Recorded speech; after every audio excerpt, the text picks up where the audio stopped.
We spend a lot of time talking about being self-sufficient in terms of growing food, but I think another really important element of self-sufficiency is actually with creating compost and becoming more resilient and less dependent on buying in compost to grow our food.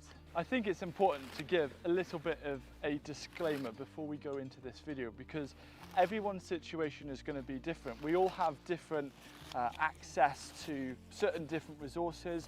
We all have different spaces which we can use for making compost. We might be limited, we might have an excess amount of space. So whilst this video is really looking at how I plan to become self-sufficient in compost, I hope it gives you a lot of practical ideas that you can get inspiration from to then use in your own garden and become self-sufficient in compost, whatever that may be. And let's look at that definition. When it comes to defining self-sufficiency, I think everyone has a right to have their own individual definition of it when it comes to growing food, because it can mean so many different things to different people, and I think that's quite a special thing, and it's good to have something that really speaks true to you. And I think it's the same actually for compost self-sufficiency. So it'll be interesting to hear what your definition is down in the comments, but for me, the goal of compost self-sufficiency is to create all of the mulching compost that I need for the garden and for transplanting. However, for now, I'll still happily buy seed compost because I need to perfect homemade seed compost, and it's also a journey. I'm not going to suddenly become self-sufficient in compost by tomorrow.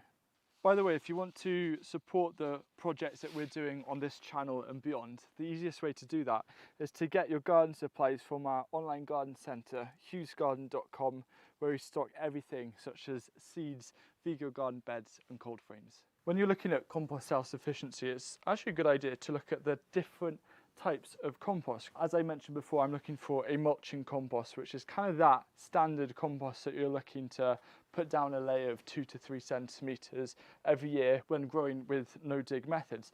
But there are other types of compost, for example, inoculating compost or nutrition compost. The best way to find out about the different types of compost is actually in one of my favourite books, The Living Soil Handbook.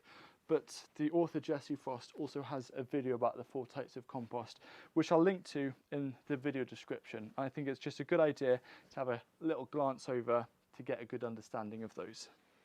So the next question is, how much compost do you actually need to grow your garden? My favourite raised bed size is 3 by 1.2 metres or 10 by 4 foot. And if I'm wanting to add a mulch of around 3 centimetres of compost, it'll require about 100 litres of compost or 0.1 cubic metres. So to put that into context, this is a 50-litre bag of compost. I would need 2 of these to mulch one of these beds every year. In this garden, including 2 beds in the polytunnel, we have 14 beds that match the 10 by 4 foot size.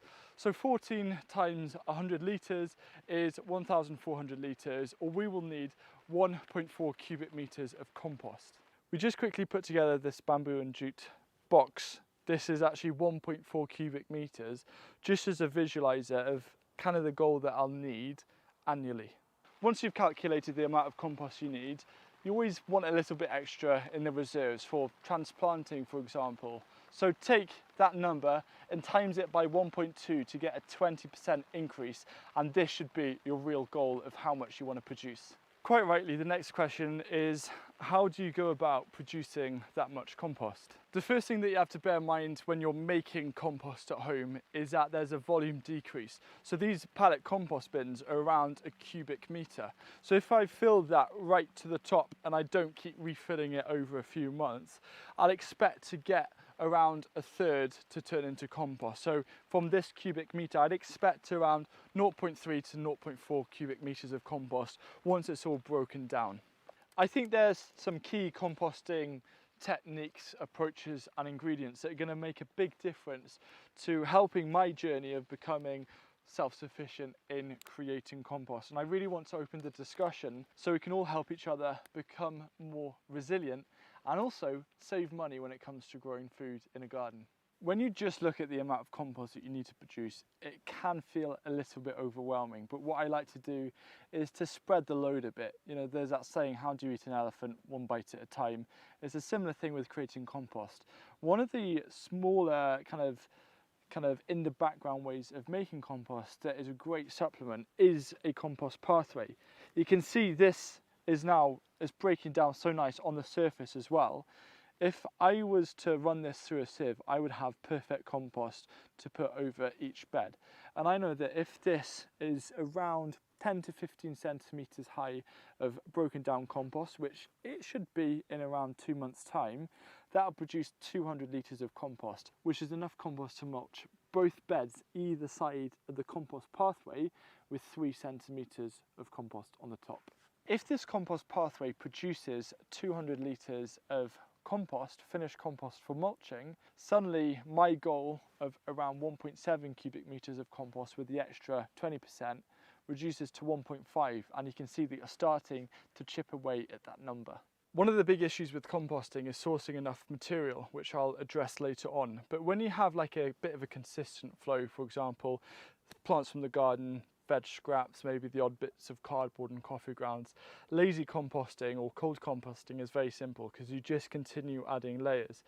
Now, the best way to actually improve the quality of that cold composting bin, which is what we usually do in this garden here, is to actually chop up the materials fairly fine, because that's going to increase their surface area, they're going to break down faster, and you're going to have a nicer quality compost for mulching that isn't too fibrous and bitty. Another really effective technique for making compost at scale is actually chicken compost setups. Now, there's all sorts out there, for example, more of a deep mulch setup, or you can have them in different bays. There's a lot of videos that have been made by both Jeff Lawton and Edible Acres, which give a lot of different ideas for chicken composting. That's actually going to be one of the key focuses at our other garden for creating compost at scale. Now, yes, you won't get the same hot compost benefits. However, chickens are really good at eating weed seeds. So as the weed seeds are sprouting during the composting process, or just seeds anyway, the chickens will find them and de-weed your compost. So there is another type of composting, which is using worms, vermicomposting. However, this is usually really nutritious, so this would be a little bit more of a supplement to mix in with your main compost techniques. I think I've actually left the most exciting composting technique until last, because it's a side effect of gaining an extra spring in the garden, and that's with hotbeds. So I've been filming quite a bit with a guy called Jack First, who's written a book about hotbeds, and we've got an online course coming out later in the year. But the amazing thing about it is that it allows you to start harvesting food in late February, March, April that you wouldn't usually harvest until May or June or even July. And once you've finished that hotbed, which is a bit of a hot compost blend with actually getting 2 springs, at the end of the season you have a huge volume of amazing quality compost that you can then use to mulch the rest of your garden. Earlier this year I did a video about 8 bulk compost ingredients as a push towards becoming more self-sufficient, just to give a load of ideas. But I'm going to highlight some of the key ones that I'm focusing on towards self-sufficiency in compost. The first one I'm going to start with is grass clippings. This has been the year of the grass clippings, absolutely, after the drought. Thank goodness it started raining now and starting to quench the thirsty soils. But grass clippings have been great. They've been breaking down really nicely, and they've been creating this really lovely compost texture in the polycrop where we've been mulching the tomatoes, and I've also seen it where we've been mulching other crops outside. So grass clippings are really important. I think those will also make a really good ingredient for chicken composting setups as part of a deep mulch system. And just before I get into a few of the other ingredients, the real trick, I think, is just to never stop collecting. Always keep one eye open for potential opportunities for where you can source materials and actually use to compost. So the other day we saw outside a solicitor's there was a load of shredded paper, and none of it was glossy paper, so I think it's perfectly fine to put in a compost bin. We had suddenly a whole bag full of shredded paper, which is a great carbon source. Wood chip is another one I'm looking at. Where I am in this garden and the other garden, there's a lot of trees about. There's a lot of trees that need to be cleared for, say, power lines. There's a lot of opportunity to grow wood as a biomass, and we've been using the Forest Master wood chippers. I've got 2 wood chippers that were gifted, and they have been really important for creating a lot of wood chip to firstly use as pars that we can then a year or 2 later put on a compost pile to break down. But something I'm really excited about is something called ramial chipped wood, which is a type of wood chip made from branches under 7 centimeters in diameter, because this is where the highest concentration of nutrients are in a tree actually find themselves in the smaller branches, which makes when you compost it, and it's more of a medium-term goal, but when it breaks down in 2 to 3 years, it's far more suitable as a horticultural compost compared to chipping really big logs that actually don't have very high nutrient values. Something that Forest Master is doing is that if you're in a trade, or you're a gardener, or you're part of a community garden or allotment, you can all chip together to, no pun intended, but chip in to actually collaborate and buy a chipper that you can all use as a great source for not just chipping but also for shredding to build up compost material. So if you're interested in getting a chipper, I've put a link down below to the Forest Master website. Another material that's kind of related to wood chip is actually sawdust. We've got a lot of sawmills around us, and you want to use wood that hasn't had any preservatives, for example, so ideally fresh wood or it's just been seasoned. And yes, it's very high in carbon, but when I went to a recent garden where I was filming from the Inspiring Gardens playlist, sawdust was actually one of their key ingredients for making one of the best examples of homemade compost that I've seen. And they've been doing it for 5 or 6 years now, and they say it's a great carbon because it's quite a dust. It's already going to break down quite quickly, and they kind of shake it with a sieve over the compost bins as they're building it up. So I'm going to be using a lot more sawdust in composting, and also it creates a fine texture. So if I'm looking at maybe creating my own seed compost later on, in terms of phase 2 of compost self-sufficiency, I think sawdust is going to be really important for that. Also, just a quick nudge, for a lot of us, autumn is coming, which means a lot of leaves, and I'm going to be saving as many leaves as possible to use as a bulk compost ingredient that, if I mix with the right amount of nitrogen or green materials, will break down fast enough to create a lot of compost. Coffee grounds is another resource I have a lot of access to. It's a nitrogen, it's great to put into compost to break down and to bulk it up. That's something that we've been using a lot in this garden and the other garden, and I'm just going to continue using it as a free resource that I can get a lot of. Obviously, vegetable scraps are key, whether it's from your household, from friends, from restaurants, really important. But I also think sourcing local kind of weeds, something that grows a lot around here is bracken. Bracken is one of the key ingredients in Dalefoot compost, along with wool.